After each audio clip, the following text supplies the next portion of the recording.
Welcome to The Day We Met the Queen by Anjali Q. Ralph. Today we're reading chapter 5, which is called Missed Directions. In you hop, said Uncle Lenny, opening the back door of his shiny black cab. I love Uncle Lenny's cab because it feels like a mini limousine. It looks small on the outside, but has enough space to fit 7 people inside, and at least 5 suitcases too. And it has lots of buttons and windows and slots and lights as well, so at night it feels like a spaceship. I could tell right away that it had been cleaned especially for today because it smelled like cleaning polish. This is first time, Ahmet smiled as he jumped into the cab behind me. In home, taxis, they are white. I suddenly wondered what taxis in different countries of the world looked like, and if they were all like mini limousines too. Are you sure you don't want me to come? Asked Mum, patting my hair and smoothing my shirt for the 10th time. I nodded. I secretly wished the Queen had invited all our parents and Ahmet's foster mum and Miss Hemsey and even Mrs. Ken to tea too, but she hadn't. Instead, she had said that there was going to be 2 special guards to meet us at the entry door, and that whoever was with us could wait in a waiting room. I didn't want Mum to come to the palace and not be able to go in with me. It would feel worse than it did saying bye to her from outside our home. So we both agreed she should stay behind. Don't speak unless you're spoken to, darling, shouted Tom's mum as she shut the door behind us. She gestured to Uncle Lenny to buzz down the window and continued, Remember, she's the Queen of England, not your Aunt Macy. Michael, remember, do not ask the Queen how to access the MI5 building, cried Michael's dad. Ahmet, don't make the Queen smell the rucksack. Okay, darling, said Ahmet's foster mum, waving. Just show it to her. Remember to have fun, kids, Josie's dad smiled. My mum started to cry, muttering, Can't believe my baby's off to see the Queen. Never in all my life. I looked at Mum and waited for her to say something, but she just pushed up her glasses and gave me a wink, as if to tell me that no matter what I did, she would be waiting to hear all about it when I got home. The wink made me miss my dad and made my nose tickle, so I winked back with both eyes, one after the other. Seatbelts on? Asked Uncle Lenny. We all gave him thumbs up. Good, then off we go. As we swerved away from the pavement and waved goodbye to our mums and dads, Michael, whose seat was facing the back, twisted around towards Uncle Lenny's special glass window and shouted, Mr. Lenny, sir, can you put the meter on? Michael, mate, you don't need to shout, said Uncle Lenny, laughing. And then looking into his special mirror, he frowned at us through his reflection and asked, Why do you want the meter on? Michael shrugged and said, So I can watch the numbers go up and see how much money it would have cost if we were paying. Uncle Lenny laughed again, and tipping his cap, he said, Aye, aye, Captain, and switched on his money box. That's the box that every taxi has that counts how much a driver is owed. In most taxis, the numbers are red, but I told my Uncle Lenny that it looks scary, like the numbers that you saw on bombs in big action movies. So he managed to change the colours with his box to yellow. Michael watched for a moment until the numbers changed from £2.50 to £3. Then he gave a big sigh and smiled, looking happier than I'd ever seen him look. Taking a journey in a black cab from one part of London to another is fun when you're on your own, but when you're with your very best friends, wearing your most favourite clothes, and the driver happens to be the greatest uncle ever, it feels like the most exciting journey in the world. Even the boring parts of the city that you saw every day change shape and become shiny and new. And if they secretly belong to a brand new city that you can only ever see when you're sitting behind a different window. We all giggled and pointed and poked each other in the arm as Uncle Lenny drove us past houses that got bigger and redder and taller, and shops that shone with more and more lights. The numbers on Uncle Lenny's meter got higher and higher until it reached exactly £52.40, and the cab slowed down and came to a stop. Hold up! What do we have here then? Said Uncle Lenny, looking around. I looked out of our window and we shook Tom's knee. I knew where we were. We were near the palace. Up ahead, was the huge arches crossing the large red road that we'd walked through just 2 weeks ago when we'd been on a completely different and far scarier adventure. Someone tapped on Uncle Lenny's window. We all leaned over to see who it was. It was a police officer with a helmet on her head and dark brown eyes. "Sorry, sir, but you won't be able to turn here," she said, pointing in the direction of a long line of police who were standing across the road. "There's a protest, so the road is blocked." "This is like the last time," whispered Tom, looking worried. "I see that," said Uncle Lenny, "but these children here have an appointment with the Queen." The police officer tilted her head to one side. "Have they now?" she asked. We all nodded, and Ahmet pulled out his invitation to show her. Pushing it to Uncle Lenny through the slot where people usually put their money, he said, "It is real, from the real Queen." Uncle Lenny handed the police officer the invitation. She read it, smiling a little bit. This is what Ahmet's invitation looked like.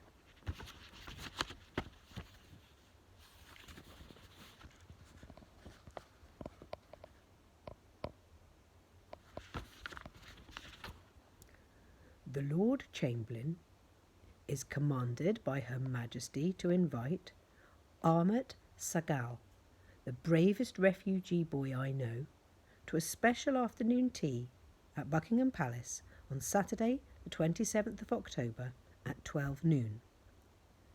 This card does not guarantee admittance. They're meant to be at the East Gate in 10 minutes, explained Uncle Lenny, looking at his watch nervously.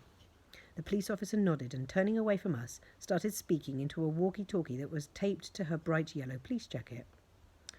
"What if they don't let us go through in time?" whispered Josie, grabbing the end of the plait her mum and dad had made her put her hair into. She tried putting it into her mouth. "Here you go," said the police officer, poking her head through the window and giving Ahmet back his invitation. "You can head on down to the East Gate. But you're going to have to leave the cab here, I'm afraid. The crowds are a little too thick for a vehicle to get through, so instead Officer Jensen and Officer Wu will be escorting you." She pointed over her shoulder to 2 officers in bright yellow jackets and waved to them to join us. "All right," said Uncle Lenny. "Where shall I park it?" "Just leave the vehicle here," said the police officer, pointing to a spot right beside her. "And Mr. Ahmet Sagal?" We all looked at Ahmet, as Ahmet looked up at the police officer. "It's a pleasure to have met you." And with a tap on her helmet, she smiled and waved us through the long line of officers standing behind her like a human wall. Ahmet went bright red and, smiling with all of his face, put his invitation carefully away again in his rucksack. "Come on, kids, we best hurry," said Uncle Lenny as he parked the cab, and Officers Jensen and Wu joined us. Officer Jensen was very tall and pale and had almost as many freckles as Josie, and Officer Wu was skinny with shiny black hair and had a frown that was as deep as a miniature ditch on his forehead. "Right, kids, looks like we might have to run," said Officer Jensen as Uncle Lenny swung open the car door and grabbed my arm. I jumped out and everyone else jumped out behind me. "Join hands and don't let go," instructed Officer Wu, walking in front of us. "Follow me, please." We all joined hands and began to walk as fast as we could down the large red road towards the palace, looking like a short and bobbing snake. Both Officers Wu and Jensen kept on waving at us from the front as they shouted, "Make way, please, make way," to the crowd around us. But as we got closer and closer to the large black gates of the palace and the huge water fountain that lay in the middle of the road, it got harder and harder to see Officer Jensen, even though he was so tall, or to hear Officer Wu. There were so many other police officers everywhere, and so many people with cameras and bags and prams and cards, and so much noise, that we kept on having to let go of each other's hands and quickly join up again to make it through the crowd. But then, even that got harder to do too. "Try to keep up," cried out Officer Wu as Uncle Lenny let go of my hand and waved at us to walk closely in a line behind him instead. But the crowd was getting taller and squashier and louder, and within a few seconds I couldn't see the top of Uncle Lenny's head anymore, or Officer Jensen's helmet, or Officer Wu's bright jacket. All I could see were people's coats and trousers and shoes. and all I could hear were people shouting about refugees and how they were welcome and how they weren't. I looked behind me to make sure that everyone was still there, but all I could see was Michael pushing up his glasses and struggling to keep up with me. I turned around to tell Uncle Lenny to ask the officers to slow down, but he was gone.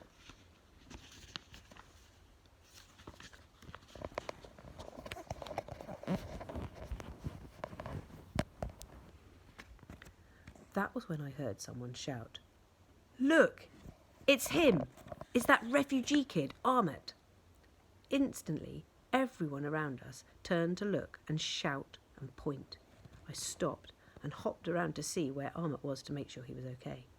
Michael joined me, and then so did Josie and Tom, but we couldn't see Ahmet anywhere. And just then someone else shouted, "Here! Those are his friends!" The crowd around us shuffled and pointed and stared at us as cameras clicked and my breath began to feel squashed. Some of the faces around us were frowning and angry, and they were holding up the horrible signs I'd seen on the news. They got closer and closer, pinned us into the middle of a circle, when suddenly Josie gasped. I looked over my shoulder in the direction she was staring and saw what had made her go so white. Through a small gap in the crowd I could see Ahmet, who was standing about 10 steps away. He was nearly surrounded by another crowd, but he wasn't alone.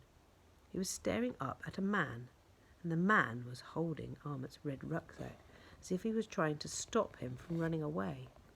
I knew right away who the man was by his dark blue suit and the gold ring he was wearing on his little finger. It was MP Fry.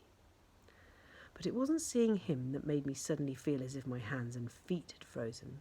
It was seeing the man next to him. A man with a long face and long nose and long lips and a large, brown, bristly moustache. It was Mr. Irons, the strictest, most horrible, most hated teacher who had ever taught us at school. Michael and Tom had seen him at the same time. They gasped as Josie cried out, "What's he doing here?" We all stared at Mr. Irons. He had helped Brendan the bully get away with hurting Ahmet, and now here he was, smiling down at Ahmet as if he had been given the world's best birthday present, and making my insides feel like jelly and fire all at the same time. And without thinking or being ready or knowing what I was doing, I felt my legs push against the ground and my arms push everyone around me away and my voice cry out, "You leave him alone!" And for a few seconds, everything seemed to stop. I had reached Ahmet and and MP Fry and Mr. Irons and heard the footsteps and breaths of Tom and Josie and Michael as they came up behind me. I reached out and touched Ahmet's arm so that he knew I was there with him. My heart was marching through my head and my stomach felt like it was an ocean full of crashing waves.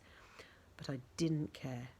We stood and stared at MP Fry and Mr. Irons and all the people around them who were staring back at us, and waited for whatever was about to happen next. As we waited, from somewhere in the distance, a clock struck 12. Something heavy dropped into the ocean of my stomach and sank to the very bottom, because I knew right away that we weren't ever going to get to the Queen on time, or to get to ask her our 10 most important